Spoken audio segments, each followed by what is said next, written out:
Jama'a masu saurare, Assalamu alaikum.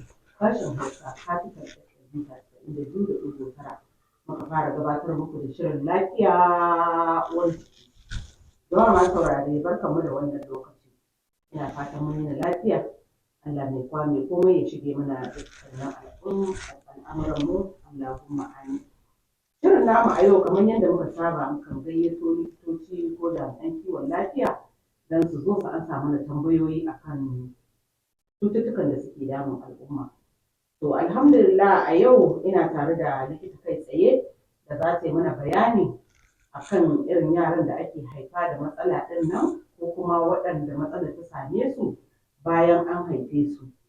Insha Allah tana tare da mu a yau, za mu kuma ba ku layi da za ku kira mu yi tambaya wa likitan don ta ba ku ansa in Allah ya yarda a cikin wannan shirin namu na yau. Ni Aisha Musa Abubakar nake cewa ku gyara zama domin jin yadda shirin zai kasance.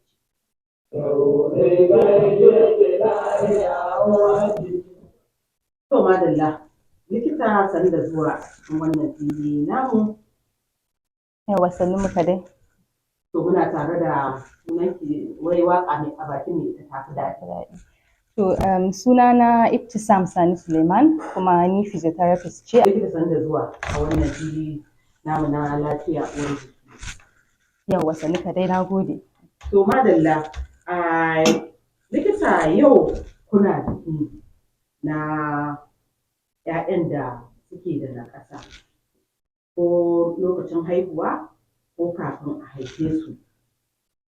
Me yasa kuka ƙirƙiro wannan rana irin ta yau da kuke bikin 'ya'ya masu nakasa? Ƙungiyarku ta rashin ƙashi wato physiotherapy ta ƙasa kuka haɗa wannan, kuka ware rana irin ta yau 10 ga watan Agusta ta kowace shekara domin biki na waɗannan irin 'ya'yan da suke da nakasa. Ko meye burinku a wannan shekarar? To yara dai wanda ake haifa da nakasa ko kuma wanda suke samun nakasa daga baya, yawanci suna yawan zuwa asibitoci, suna yawan ganin ma'aikatan lafiya kashi-kashi, kama daga likitoci har zuwa physiotherapists, ma'ana wanda mu muke ake cewa aikin gashi kenan a Hausance, da zuwa speech therapist da occupational therapist, kashi-kashi dai za ku ga yawanci kusan gabaki ɗaya rayuwarsu suna ganin ma'aikatan lafiya iri-iri. To a cikin yawan ma'aikatan lafiyan da suke gani, mu physiotherapist muna ɗaya daga cikin waɗanda suke yawan alaƙa da su a kusance ko da yaushe. Yawanci za ki ga muna ganin su sau 2 a sati, haka sau 3 a sati, ya danganta da yanda buƙatun yaro yake. To sai ki ga an samu wani gaba ko wata gaba da yaro ya kai wani munzali da zai iya shiga makaranta. Kuma yaro da ƙoƙarin shi, yana ji yana gani, zai iya rubutu ko yana ɗan matsala da rubutu amma dai ɗan taimakon kaɗan yake buƙata. Amma kuma sai a kasa samun makarantar da za ta ɗauke shi saboda wasu 'yan dalilai waɗanda wataƙila makarantar su ma babu yanda za su yi ko kuma iyayen su ma suna da wata matsala. To akwai matsaloli irin wannan da yawa banda harkar makaranta, amma wannan shekarar dai mun ɗauke ta ne don mu yi amfani da ita mu sanar da al'umma, mu sanar da gwamnati, mu sanar da jama'a amfanin a taimaka wa waɗannan yara su ma su samu su shiga makaranta don su ma za su iya zama mutane, za su iya zama waɗansu, za su iya ba da gudunmawarsu a ci gaban al'umma. Na farko dai me yake kawo wannan nakasa na yaran? To nakasa iri-iri ce. Akwai nakasa ta wanda mutum ba zai iya motsa wani ɓangare na jikin shi yadda ya kamata ba. Akwai nakasa ko ta wataƙila mutum baya ji baya gani, amma dai mu mun fi ba da muhimmanci akan nakasa ta ko hannu ko ƙafa, yanda za a ga mutum ba zai iya ayyukan shi na yau da kullum da kanshi ba tare da an taimaka mishi ba. To abubuwan da suke kawo wannan nakasa yawanci wasu suna iya faruwa ne tun a ciki, tun kafin a haifi yaro. Wasu kuma suna iya faruwa bayan an haifi yaro ne, ana cewa wataƙila daga sanda aka haife shi zuwa shekara 5 na rayuwar shi. To wasu abubuwan da suke iya kawowa a lokacin da yaro yana ciki sun haɗa da wataƙila DNA na yaro wanda wannan babu yanda za a yi a kan shi. Wannan ya haɗa da abubuwa kamar su sickle cell disease, wanda idan aka samu uwa tana da AS, uba yana da AS, za a iya samun haifan yaro mai SS, wanda wannan tun da aka haife shi zai iya zuwa da matsaloli da yawa wanda za su ta faruwa kaɗan da kaɗan har yaro ya girma. Akwai kuma wata matsala da za a iya samu wanda ake cewa CP, wanda ita ma tana iya faruwa daga sanda kafin a haifi yaro ko kuma bayan an haife shi. Wannan matsala ce ta ƙwaƙwalwa wadda za ki ga yaro baya iya yin abubuwan da ya kamata da kanshi. Zai iya yiwuwa ko lokacin yana ciki ne mahaifiyar ta samu rashin lafiya ko wani infection ko malaria, dalilin da yasa ake cewa ba a son malaria ga mace mai ciki kenan. Zai iya yiwuwa ta lokacin ne ya samu, zai iya yiwuwa a gaɓar haihuwa ne lokacin da aka haife shi ko ta daɗe tana naƙuda. Malaria muguwar cuta ce, ya fi ƙarfin a ce ɗan kawai malaria ce. Dan malaria tana iya in ta shiga ta samu ƙwaƙwalwa za a iya samun an samu nakasa. To ta gaɓar ma da nake cewa wadda yaro bayan an haife shi zai iya samun cerebral malaria, wadda malaria ta daɗe a jikin shi ta shiga abin da ake cewa blood brain barrier, ta shiga ƙwaƙwalwa, zai iya samun matsala a ƙwaƙwalwar shi wanda zai janyo mishi ya kasa iya yin abubuwa yanda suka kamata. To akwai dalilai, akwai matsaloli iri-iri da su iya kawo wannan nakasar da muke magana a kai. To da fatan masu sauraron mu kuna sauraron abin da likita take bayani a kai. To sannan yaya uwa za ta gane cewa ɗanta yana da matsala bayan ta haife shi? Ta yaya iyaye za su gane da wuri domin zuwa asibiti da wuri a ga cewa ko Allah ya sa a ƙarfin abu? Na farko dai idan a asibiti ma aka haifi yaro, yawanci ana ganewa wasu a take. A nan take, shi yasa ake yawan ba wa mutane shawara yauwa. Akwai wasu matsalolin nakasa ma da za a iya ganewa tun kafin a haifi yaro. Idan aka je, in uwa tana zuwa antenatal inda aka ci gaba ana yin gwaje-gwaje yanda ya kamata, za a iya gano wasu nakasoshi da za su iya faruwa tun yaro yana ciki. To amma kuma in bayan an haihu ne ma akwai wanda za a iya ganewa a lokacin da aka haifi yaro, za a ga wasu abubuwa, akwai gwaje-gwaje da ake yi. A ga akwai abin da ya kamata a ce kowane yaro a lokacin da aka haife shi yayi. A'a, yaro ya yi kuka, ma'ana kenan yana shaƙar iska, ko bai yi kuka ba. So in iyaye sun ga cewa yaron su baya kuka ko a ce an dake shi, ba wai mugunta bace nurse take wa yaro, tana son ya kuka ne saboda in bai yi kuka ba iska ba ta shiga cikin huhun shi, kuma iska ba ta zagayawa cikin jikin shi ta jini, saboda haka zai iya samun matsalar ƙwaƙwalwa. To shi ne za ka ji wasu iyayen su ce ko kuwa da aka yana fitowa duniya ta ɗaga hannu ta rafka mai ta. Ai ba mugunta ba ce wannan, ki gode mata in yaron ki yayi kuka daga baya, saboda wannan kukan yaro da yana cikin ciki baya iya numfashi. Ta cikin yaya ake cewa placenta da Hausa, ta placenta din shi yayin wata cibiya yake samun duka abin da yake samu daga uwa. To daga an haife shi wannan shine an yanke wannan placenta din, to dole ya samu nima shi ma tashi yanda zai samu ya shaki iska, ya samu jini yana gudana a duka jikin shi. To wannan kukan da zai na farko yayi dan shishshika ya shaki iskan nan, ita ce take taimaka mishi iska ta shiga gabaki ɗaya jikin shi, ya gama jini gabaki ɗaya, sai kiga duk sauran jiki ya ɗauki ya ci gaba da aiki. To in bai samu wannan iskar ba na wani gaban lokaci, ana samun matsala a ƙwaƙwalwa, kuma wannan yana zuwa da nakasa daga baya. To kenan abin nan alama ta farko kenan da uwa. Alama ta farko yau ta haifi ɗa bai yi kuka ba, to akwai matsala. Na biyu, daga baya akwai waɗanda ake iya ganewa, idan dama su in an gani a asibitin nan za a gane. To a gidan ma idan hakan ta faru, ko in ta kama a ce mutum ya haihu a gidan, duk ba matsala bane ba, amma in aka ga akwai matsala, yaron nan bai yi kuka ba, gashi abin da ake ciki, to a garzaya a kai shi asibiti. Sannan daga baya kuma akwai abin da muke cewa developmental milestones, ma'ana yanda yanayin girman yaro yake kasancewa. Kowane yaro da yanda yake. Ba za ka ce ko 'ya'ya biyu uku gare ka, za ki ga yanda sanda wannan zai fara tafiya ba daidai da wannan yaron zai tafiya ba. Amma kuma za a ce akwai wata gaba tsakanin kamar a ce wata 6 zuwa wata 8, a ce yaro ya kamata a ce ya dan fara rarrafe haka. Zuwa wata 9 a ce yana ƙoƙarin ya kama ya tashi, amma in bai ƙoƙarin ya kama ya tashi ba, babu matsala. Zuwa wata 12 ya kamata a ce yana iya kama abu ya dan miƙe haka. Zuwa wata 18 idan yaro bai fara iya tafiya ba a karan kanshi, za a ce shi ma akwai matsala. So za ka lura da dukkan waɗannan gaɓoɓin. Yaushe ya kamata wuya ya tsaya? In bai tsaya ba daga wannan watan zuwa wannan watan, ba mamaki akwai matsala, a je asibiti. In yaro bai zauna ba daga wata kaza zuwa wata kaza, babu mamaki akwai matsala, a je asibiti. In bai fara rarrafe ba ma daga wannan lokaci zuwa wannan lokaci, shi ma haka tafiya daga tsayuwa ma duka gabaki ɗaya. To mun gode ƙwarai likita PT Ibtisa, kin yi ƙoƙari, ina fata iyaye kuma suna sauraron ki da kunnen basira, domin wannan fa wata karatu ce daban wanda idan uwa ba ta saurara da kyau ba za a iya idan kuwa iyaye suka saurari wannan karatu, wannan jawabi naki, to da zaran lokacin da ɗa ya kamata ya zauna kamar 'yan watanni ka daga 3 ko? A'a, wata 3 ana tunanin ya fara ƙoƙarin ya riƙe wuyan shi ne, amma wasu za ki ga wuyan ma baya tsayawa har zuwa wata 5 haka. To ana ba da wannan gaɓar allowance haka na daga wata dai 3 zuwa 5 ya kamata a ce wuya ya tsaya. Daga nan 5 kuma zuwa wata 7 ya kamata a ce yaro ya zauna. To ai kin gani a kuskuren mu namu na Hausa ko masu zaman gida. Wani lokacin ma wata 3 ya wata 3 akwai yaran da zaki ga a wata 3 nan kanshi ya tsaya ya fara alaman yana ɗagawa zai zauna.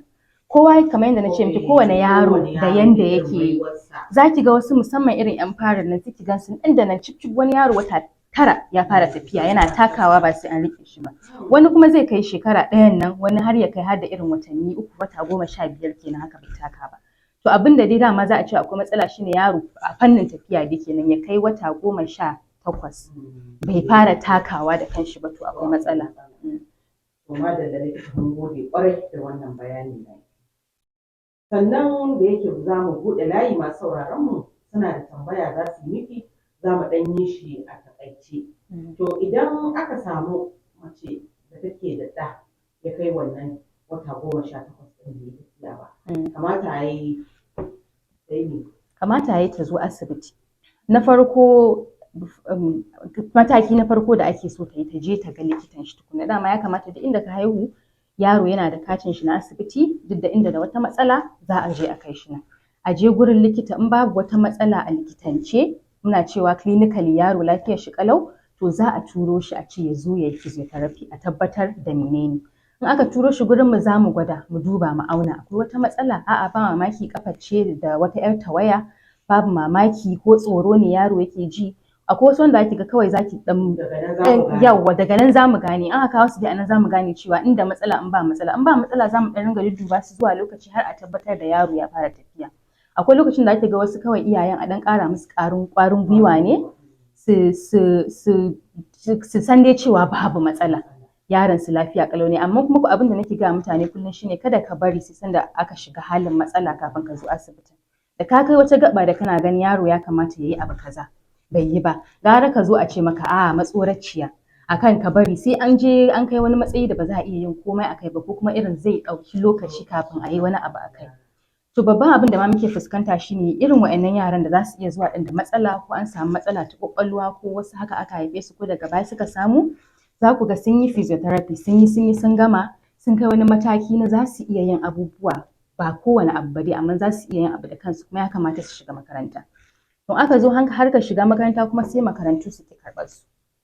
Na ɗaya akwai iyayen su kansu wani lokacin suna da matsalar, suna ganin yaron su yana da buƙata ta musamman, a gida ma ana mishi abubuwa ne ana taimaka mishi. So ko iyaye wanda yaron su lafiya kalau ma in yaro zai fara makaranta kana ɗan fargaba, ka ce baka san me zai je samu da shi ba, za a ci zalin shi ko menene, za a bar shi ya ci abinci. To bare wanda yake da buƙata ta musamman. So iyaye su ma suna da wannan tsoron, ba sa son su kai yaran su makaranta. Na biyu kuma in suka je makarantun su ma makarantun suna ƙin karɓa. Dalili akwai iri biyu. Dalili ɗaya shine su kansu malaman ba su da ilimin yadda za su tafiyar da al'amuran wa'annan yaran.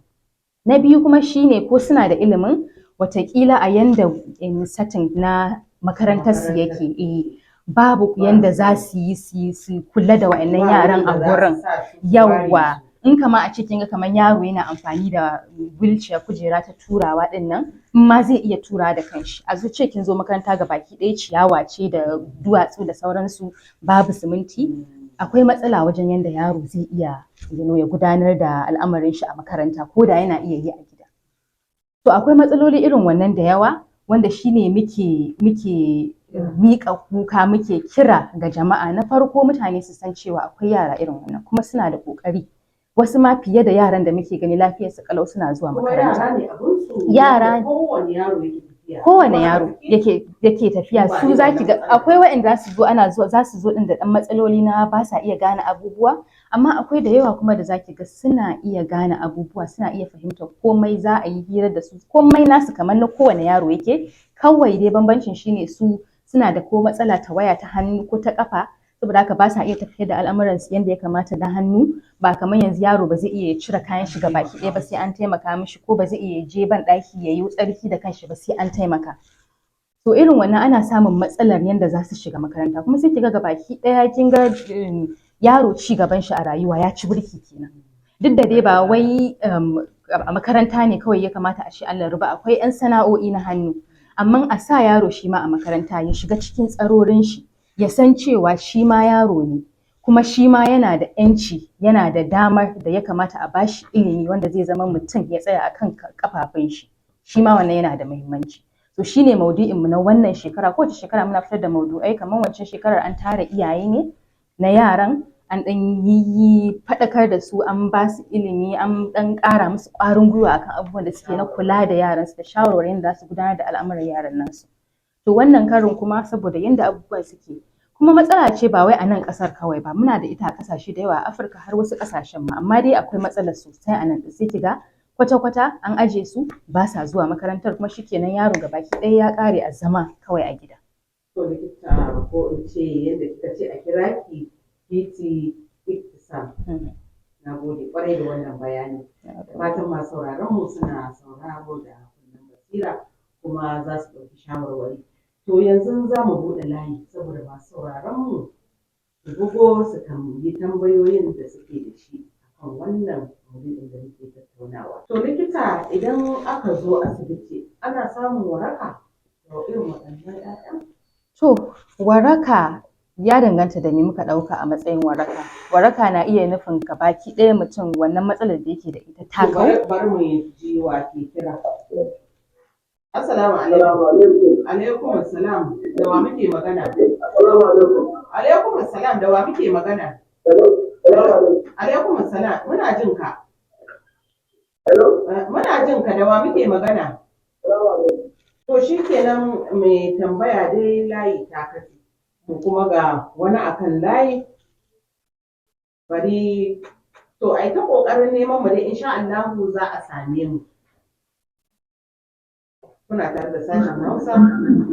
To assalamu alaikum. Da wa muke magana? Ina magana da Rawan To da Allah ka dan rage muryar rediyon, ka dan gaba muryar ko ka matsa kusa da rediyon don mu ji ka tangararan. Ok, to ina yi wa likita barka da zuwa. Barka ka dai, na gode. To ka ji maudu'in da muke tattaunawa a wannan fili ta mu ta lafiya uwar jiki? Na ɗan ji sama ne. To ka yi tambaya akan abin da ka ji, likita ta ansa maka. To shi kenan, malamin da ya wayarsa ta katse. To likita, yaro kan warke na ƙasa idan aka kawo shi? Yawa, muna magana akan waraka ba, ta ce waraka za ka iya hango ta fanni biyu. Na farko za ka iya cewa matsalar da mutum ya zo da ita wataƙila ta kau gabaki ɗaya, babu ita kenan. Na biyu kuma shine an samu wata hanya da za a iya ci gaba da rayuwa duk da ana tare da wannan matsalar da aka zo da ita. To gaskiya in dai aka samu nakasa irin wannan, ba za a ce wa mutum ya warke gabaki ɗaya ba, babu matsala. Amma mu burinmu shine kullum mu samu hanyar da za mu inganta rayuwar waɗannan yara, yanda za su iya zama suna iya yin abubuwa da kansu, an ɗaga musu tafarkinsu a rayuwa, suna tunanin su ma sun isa kamar yadda kowane yaro ya isa, suna da haƙoƙi nasu kamar wanda kowane yaro yake da haƙƙi akan iyaye, akan jama'a na al'umma gabaki ɗaya, akan gwamnati kuma. Da fata dai gwamnati tana saurara kuma za ta yi wani abu.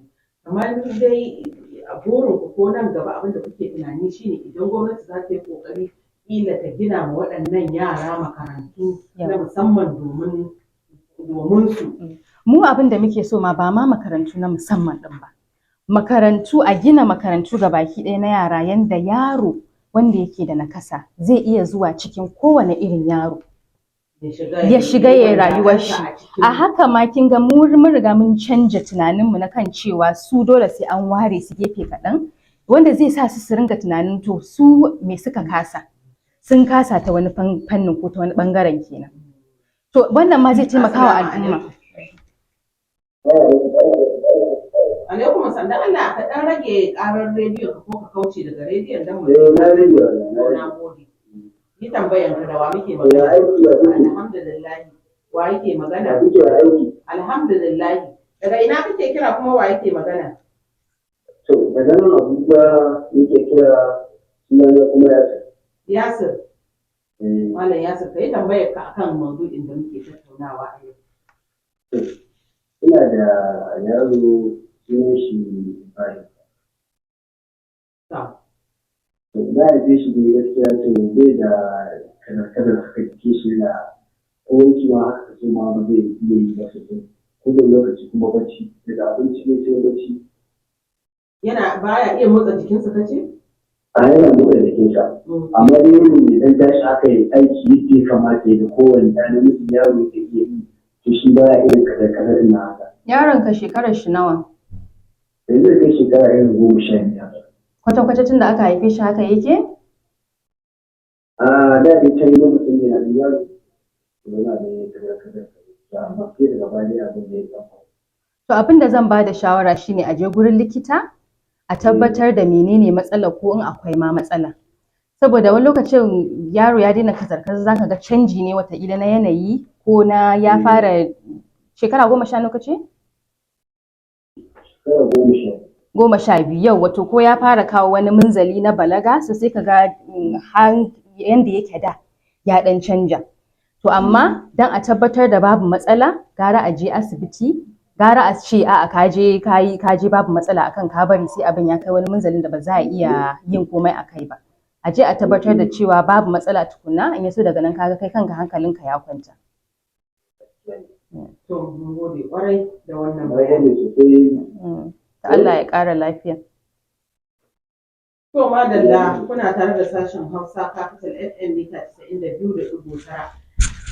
Cikin shirin lafiya uwar jiki inda likita ke mana bayani akan yara masu naƙasa. Cewa dukkan su 'ya'ya ne kamar kowa.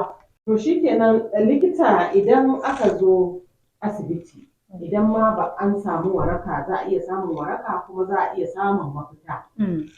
To idan aka samu haka idan inda za a samu mafita ne ko kuna iya gaya ma iyayen waɗannan 'ya'ya cewa to ga wani akan layi.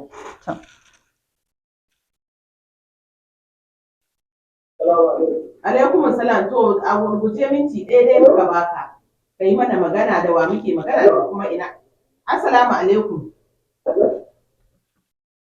Hello. Assalamu alaikum. To kuna tare da sashen Hausa Capital FM mita 92.9.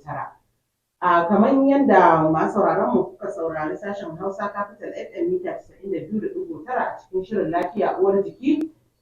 Muna masu sauraron mu godiya kuma likita za ta ba ma iyaye shawara akan waɗannan 'ya'yan da Ubangiji ya ba su in kana da 'ya'ya masu naƙasa kafin mu rufe shirin namu. To likita wani shawara za ki ba ma su iyayen da suke da irin waɗannan 'ya'ya?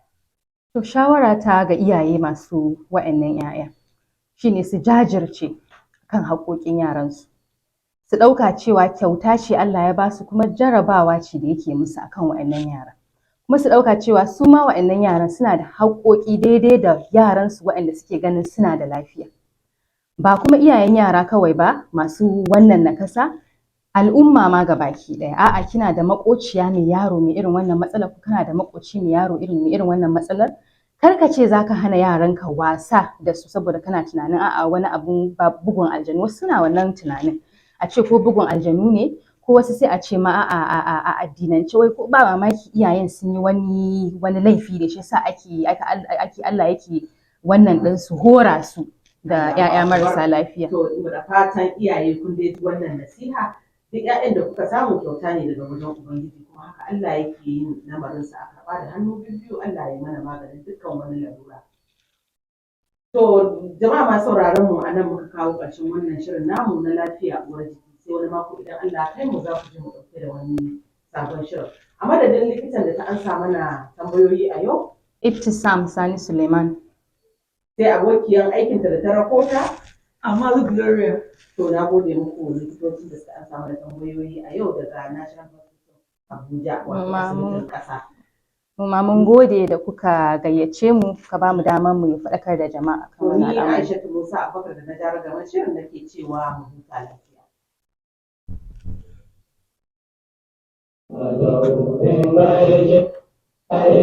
Hold on. I can speak freely now. Okay. But funny enough, Really?